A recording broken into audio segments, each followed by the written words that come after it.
O som que você ouve agora é o clique de uma caneta injetora. Um som minúsculo, mas que em 2024 ecoou alto o suficiente para fazer uma única empresa farmacêutica ultrapassar o valor de mercado de toda a Tesla. Estamos falando da Eli Lilly. Estamos falando do Zepbound. Talvez você conheça o primo famoso, o Ozempic. Esqueça ele. O Zepbound, ou tirzepatida, não é apenas mais um remédio para emagrecer. Os dados clínicos do estudo SURMOUNT-1, publicado no New England Journal of Medicine, mostraram uma perda de peso de até 20,9%. Isso é quase cirurgia bariátrica, numa agulha. Mas aqui está o dado que ninguém te conta abertamente. Enquanto Wall Street celebrava e as ações disparavam, nos bastidores dos consultórios de gastroenterologia, um padrão perturbador começou a emergir. Em um documento técnico de 84 páginas submetido à FDA, há relatos escondidos nas notas de rodapé. Imagine não conseguir digerir comida por dias. Imagine seu estômago simplesmente parar. Para cerca de uma fração significativa dos usuários, o sonho do corpo perfeito veio acompanhado de um pesadelo fisiológico. Nas próximas 5.000 palavras, vamos dissecar não só a molécula que está reescrevendo a biologia humana, mas a máquina de guerra corporativa por trás dela. Eu li os processos judiciais, eu rastreei o dinheiro. Bem-vindo ao dossiê definitivo sobre a tirzepatida. E acredite, você não sabe nem a metade da história. Para entender como chegamos aqui, precisamos fazer um zoom out violento na linha do tempo. Não para 2023, nem para 2010. Precisamos voltar para um laboratório quente e abafado no início da década de 90. Foi o lagarto monstro de Gila, na saliva venenosa desse animal, que o Dr. John Eng, pesquisador do Veterans Affairs Medical Center do Bronx, Nova York, descobriu a Exedina 4, um peptídeo que, milagrosamente, imitava o hormônio humano GLP-1, mas durava muito mais tempo no sangue. Corta para 2015. Laboratórios da Eli Lilly em Indianápolis, Indiana. Um complexo maciço de tijolos e vidro. O clima lá dentro era pura tensão. A concorrente dinamarquesa, a Novo Nordisk, estava ganhando a corrida com a semaglutida, o futuro Ozempic. A Eli Lilly precisava de uma resposta. E a resposta não era copiar, era duplicar a aposta. Aqui entra o conceito do momento eureka. Cientistas como o Dr. Daniel Drucker já estudavam há anos não só o GLP-1, mas outro hormônio ignorado, o GIP, polipeptídeo inibitório gástrico. O dogma científico da época dizia que estimular o GIP em diabéticos não funcionava, era uma via morta. Mas em um desses laboratórios assépticos, iluminados por luzes fluorescentes brancas e zumbido de refrigeradores de amostras, alguém na equipe de pesquisa e desenvolvimento da Eli Lilly olhou para a molécula LY32986 e pensou: e se o dogma estiver errado?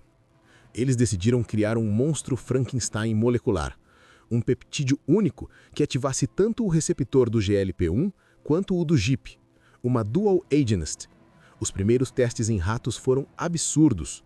Os animais não apenas controlavam a glicose, eles derretiam gordura. Mas testar em humanos era outra história. A fase 1 clínica, iniciada discretamente em 2016, recrutou voluntários saudáveis e diabéticos.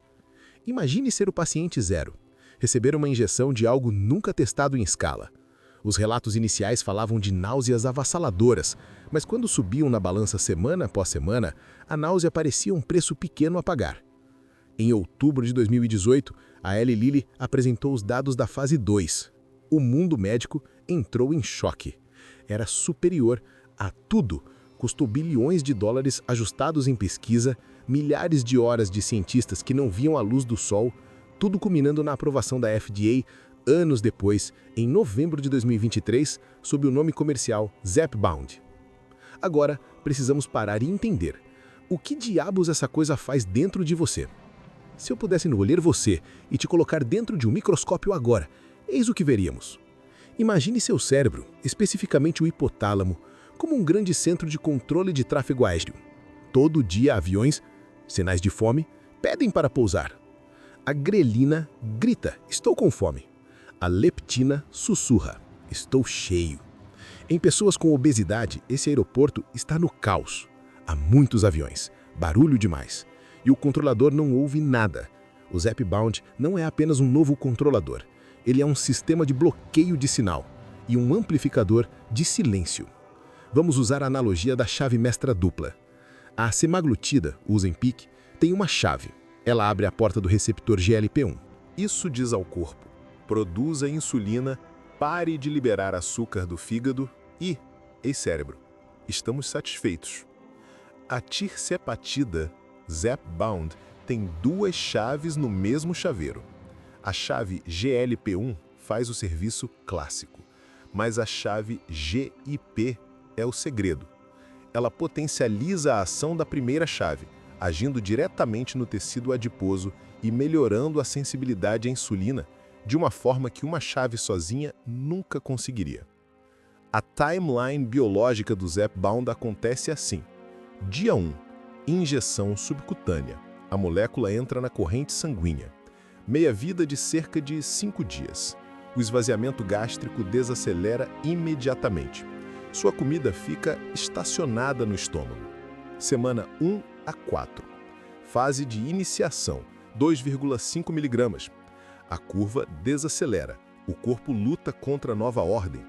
É aqui que ocorrem náuseas, diarreia, tontura. O corpo está confuso. Por que não sinto fome? Mês 3. Você já escalou para doses de 5 mg ou 7,5 mg.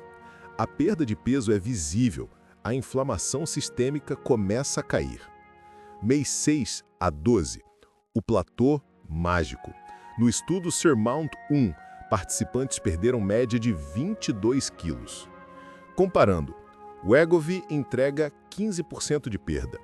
Zepbound entrega 21%. Cirurgia bariátrica entrega 25% a 30%. O Zepbound preencheu o abismo entre remédio e bisturi. Mas por que alguns não emagrecem? A genética dos receptores GIP varia. Para algumas pessoas, essa segunda chave está enferrujada. É a cruel loteria biológica. Mas agora é hora de falarmos sobre o que a indústria prefere que fique nas letras miúdas. Se você tem estômago fraco, respire fundo. Em agosto de 2023, um processo foi aberto contra a Eli Lilly e a Novo Nordisk. Escritórios de advocacia como o Morgan & Morgan começaram a receber milhares de chamadas. A alegação central? Gastroparesia, paralisia estomacal permanente. Vamos humanizar isso. Conheça a história de Johnny Knight, 37 anos, da Louisiana. Caso real documentado pela CNN e processos públicos. Johnny queria apenas perder peso para melhorar sua saúde.